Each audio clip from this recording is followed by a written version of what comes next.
Hi everyone, it's so good to be here, it's so much fun.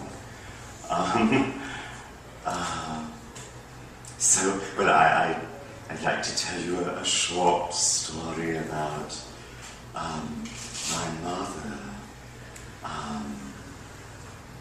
When I was 13 and Helen was 14, Helen's my sister, we discovered this mail order company through which you could order all these books on the occult. So Helen and I began sending off, for books on numerology and palmistry and on all sorts of books on the occult.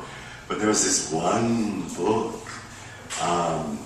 that we were terrified to order, but in the end we could not resist ordering it. It was called The Black Arts. And so we waited for it to arrive. It seemed almost impossible that this book would actually arrive, but about 2 weeks later it did. It arrived in the mail and we opened it, and it was this huge tome, black bound, and on the cover it said The Black Arts. And we opened it, and we quickly realized that every spell in the book was so hideously evil that we could not possibly try to perform any of these spells. So we shut the book and we put it away. But in the meantime, Mother had fallen madly in love with Dean Owens, who was the harpest for the Savannah Symphony.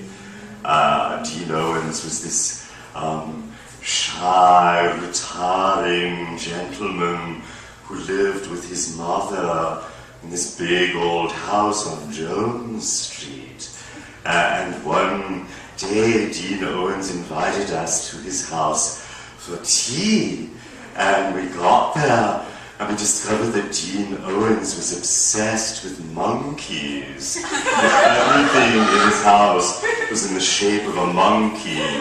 There were monkey lamps and monkey ashtrays and chains of monkeys looped across the ceilings. And we had this really fun tea with him, and then we left, and Mother was very, very excited because Mother thought this was a really good omen, because Mother was a monkey in the Chinese zodiac. So when we got home, Mother went immediately and found The Black Arts, and she turned to the section on love spells.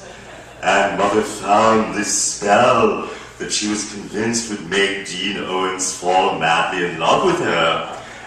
So Mother got a small potted vine, and she kept the vine on the upstairs balcony of our house.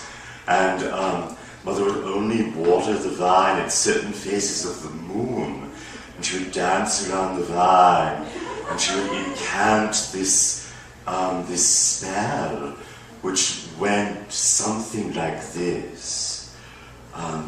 As this vine thrives, so may Dean Owens' love for me thrive.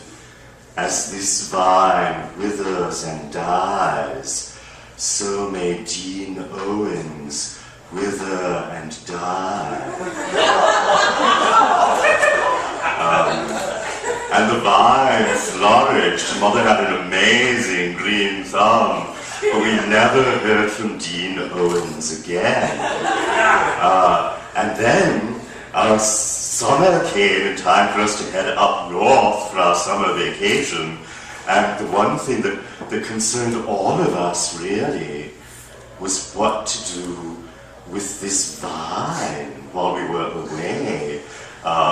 Mother was terrified, to leave it alone or to leave it in the care of anyone else.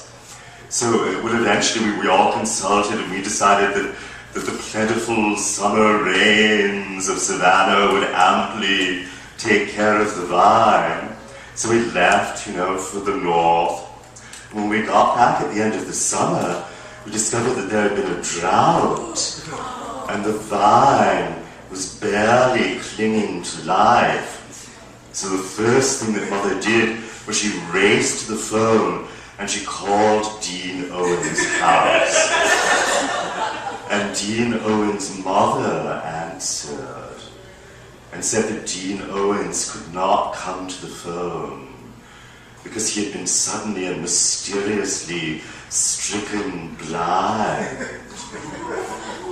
So Mother went mad nursing this vine, and she managed to nurse the vine back to life.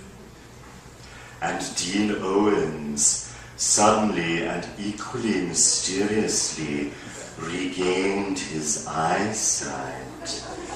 And ever since then, Helen and I were deeply fearful and reverential of any plant that Mother cared for. Thank you.